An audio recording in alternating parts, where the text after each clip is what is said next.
wace ce Allah ke girmama ta a mukamin ta ba ta da sara, wace ce idan ta zo wuri annabi yake ba ta kujera, wace ce annabi ke taso ya zo gidan ta dan su hira. Ai kun san shiru magana ne wallahi ko ban ce komai ba.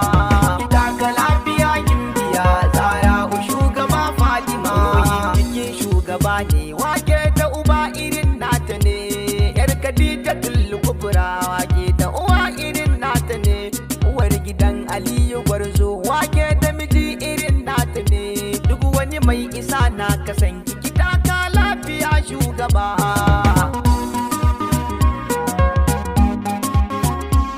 Nana Fatima makura ce lamarin kina da mauta, ni ke ce kike da ni Batula, umma karamin lamani ki kara shigar da ni hadaranki har abada.